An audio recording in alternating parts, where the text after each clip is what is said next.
Hi friends, welcome back to ನಿವಿಸವಿ YouTube channel. ನಾವಿವತ್ತು ತುಂಬ ರುಚಿಯಾಗಿ ಒಂದು ಮಂಗಳೂರು ಸ್ಟೈಲಲ್ಲಿ ಚಿಕನ್ ಸರ್ವ್ ಮಾಡೋದು ಹೇಗೆ ಅಂತ ನೋಡೋಣ ಬನ್ನಿ. ಈ ರೆಸಿಪಿನ ನೀವು ಟ್ರೈ ಮಾಡಿ, ಖಂಡಿತ ತುಂಬ ಇಷ್ಟ ಆಗುತ್ತೆ. ಮೊದಲಿಗೆ ಒಂದು ಪ್ಯಾನ್ ತಗೊಂಡು ಅದಕ್ಕೆ 1 ಟೇಬಲ್ ಸ್ಪೂನ್ ಅಷ್ಟು ಆಯಿಲ್ ಆ್ಯಡ್ ಮಾಡಿಕೊಂಡು ಖಾರಕ್ಕೆ ಎಷ್ಟು ಬೇಕಷ್ಟು ಮೆಣಸನ್ನು ಆ್ಯಡ್ ಮಾಡಿಕೊಂಡು ಫ್ರೈ ಮಾಡ್ಕೊಳ್ಳಿ. ನಾನಿಲ್ಲಿ ಬರೀ ಬ್ಯಾಡಗಿ ಮೆಣಸು ತೊಗೊಂಡಿದ್ದೀನಿ, ನೀವೆರಡನ್ನು ಮಿಕ್ಸ್ ಮಾಡಿ ತೊಗೊಳ್ಬೋದು. ನೆಕ್ಸ್ಟ್ ಅದೇ ಆಯಿಲ್ಗೆ ಒಂದು ಸಣ್ಣ ಈರುಳ್ಳಿ, ಒಂದು ಗೆಡ್ಡೆಯಷ್ಟು ಬೆಳ್ಳುಳ್ಳಿ ಮತ್ತು ಸ್ವಲ್ಪ ಕರಿಬೇವು ಇಷ್ಟನ್ನು ಹಾಕ್ಕೊಂಡು ಫ್ರೈ ಮಾಡ್ಕೊಳ್ಳಿ.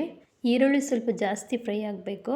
ನೆಕ್ಸ್ಟ್ ಇದಕ್ಕೆ 2 ಟೇಬಲ್ ಸ್ಪೂನಷ್ಟು ಧನಿಯಾ ಕಾಳು, ಅರ್ಧ ಟೇಬಲ್ ಸ್ಪೂನಷ್ಟು ಜೀರಿಗೆ, ಅರ್ಧ ಟೇಬಲ್ ಸ್ಪೂನಷ್ಟು ಪೆಪ್ಪರ್, ನೆಕ್ಸ್ಟ್ ಸ್ವಲ್ಪ ಮೆಂತ್ಯ ಕಾಳು, ಅದರ ಜೊತೆಗೆ 1-2 ಇಂಚಷ್ಟು ಚಕ್ಕೆ, ಒಂದು 4ರಿಂದ 5 ಲವಂಗ ಇದನ್ನು ಹಾಕ್ಕೊಂಡು ಮಿಕ್ಸ್ ಮಾಡ್ಕೊಳ್ಳಿ. ನೆಕ್ಸ್ಟ್ ಕೊನೆಯಲ್ಲಿ ಸ್ವಲ್ಪ ಕೊತ್ತಂಬರಿ ಸೊಪ್ಪನ್ನ ಆ್ಯಡ್ ಮಾಡಿಕೊಂಡು ಚೆನ್ನಾಗಿ ಫ್ರೈ ಮಾಡಿ. ಮಂಗಳೂರಿನ ಕೋರಿ ರೊಟ್ಟಿಗೆ ಈ ಚಿಕನ್ ಸಾರು ಬೆಸ್ಟ್ ಕಾಂಬಿನೇಷನ್. ಅದ್ರ ಜೊತೆಗೆ ಮುದ್ದೆ, ರೈಸ್, ಚಪಾತಿ, ಇಡ್ಲಿಗೆ ಸಹ ಚೆನ್ನಾಗಿರುತ್ತೆ. ನೆಕ್ಸ್ಟ್ ಇವಾಗ ನಾನು 1 ಬೌಲಷ್ಟು ತೆಂಗಿನಕಾಯಿ ತುರಿ ತೊಗೊಂಡಿದ್ದೀನಿ. ಇದನ್ನು ಸ್ವಲ್ಪ ಕಲರ್ ಚೇಂಜ್ ಆಗೋ ತನಕ ಚೆನ್ನಾಗಿ ಫ್ರೈ ಮಾಡ್ಕೊಳ್ಳಿ. ಕೆಲವರು ಮಸಾಲಾನ ರುಬ್ಕೊಂಡು ತೆಂಗಿನಕಾಯಿ ಹಾಲನ್ನು ತೆಗೆದುಬಿಟ್ಟು ಸಾಂಬಾರಿಗೆ ಸೇರಿಸ್ತಾರೆ. ನಾನಿಲ್ಲಿ ಎಲ್ಲ ಮಸಾಲಾನ ಒಟ್ಟಿಗೆ ಫ್ರೈ ಮಾಡಿಕೊಂಡು ರುಬ್ಕೊಳ್ತಾ ಇದ್ದೀನಿ. ನೆಕ್ಸ್ಟ್ ಇದಕ್ಕೆ ಒಂದು 1/2 ಟೇಬಲ್ ಸ್ಪೂನಷ್ಟು ಅರಿಶಿನ ಪುಡಿಯನ್ನು ಸೇರಿಸ್ಕೊಂಡು ಇದನ್ನು ಗ್ರೈಂಡ್ ಮಾಡ್ಕೊಳ್ಳೋಣ.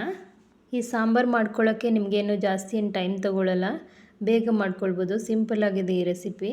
ಇಷ್ಟಾಗಿದ್ದೆ ಇವಾಗ ಒಂದು ಕುಕ್ಕರ್ ತಗೊಂಡು ಅದಕ್ಕೆ ಒಂದು 2 ಟೇಬಲ್ ಸ್ಪೂನಷ್ಟು ಆಯಿಲ್ನ ಆ್ಯಡ್ ಮಾಡ್ಕೊಳ್ತಾ ಇದ್ದೀನಿ.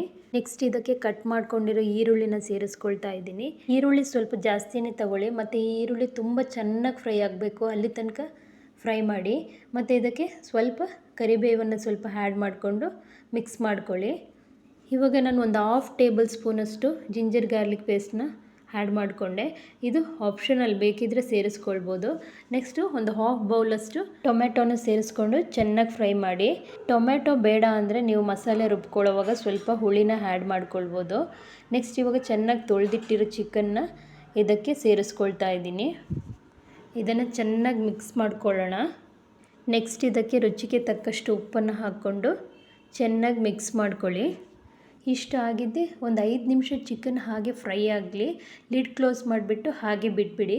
ಆ ಚಿಕನಲ್ಲಿ ನೀರೆಲ್ಲ ಬಿಟ್ಕೊಳ್ಳುತ್ತೆ, ಅಷ್ಟು ತನಕ ಮಸಾಲನ ಆ್ಯಡ್ ಮಾಡಬೇಡಿ.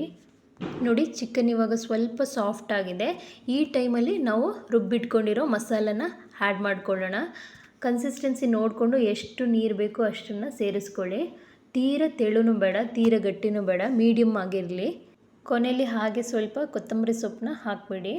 ಆ್ಯಕ್ಚುಲಿ ಸಾಂಬಾರು ಮಾಡೋದಕ್ಕೆ ಪಾತ್ರೆನೂ ಯೂಸ್ ಮಾಡ್ಬೋದು, ಬಟ್ ನಾನಿಲ್ಲಿ ಕುಕ್ಕರಲ್ಲಿ ಮಾಡ್ತಾಯಿದ್ದೀನಿ. ಇವಾಗ ಲಿಡ್ ಕ್ಲೋಸ್ ಮಾಡಿಬಿಟ್ಟು ಒಂದು 2 ವಿಷಲ್ ಆದರೆ ಸಾಕು. ನೋಡಿ, ಇವಾಗ ನಮ್ಮ ಸಾರು ರೆಡಿಯಾಗಿದೆ. ಹೇಗೆ ಕಾಣ್ತಾ ಇದೆ ನೋಡಿ, ಸೂಪರಾಗಿ ಬಂದಿದೆ. ಟೇಸ್ಟು ಕೂಡ ತುಂಬ ಚೆನ್ನಾಗಿದೆ. ನಾನು ನೋಡಿ ಇವಾಗ ಮಂಗಳೂರು ಸ್ಪೆಷಲ್ ಕೋರಿ ರೊಟ್ಟಿ ಜೊತೆ ಈ ಚಿಕನ್ ಸಾರನ್ನ ಸರ್ವ್ ಮಾಡ್ತಾ ಇದ್ದೀನಿ. 100% ತುಂಬ ಟೇಸ್ಟಿಯಾಗಿರುತ್ತೆ. ನೀವು ಟ್ರೈ ಮಾಡಿ, ಹೇಗಿತ್ತು ಅಂತ ಕಮೆಂಟ್ ಮಾಡಿ. ಮತ್ತು ಇಂಥ ಸಿಂಪಲ್ ರೆಸಿಪಿಗೆ ನಿವಿಸವಿ ಯೂಟ್ಯೂಬ್ ಚಾನಲ್ನ ಸಬ್ಸ್ಕ್ರೈಬ್ ಮಾಡಿ. Thank you friends.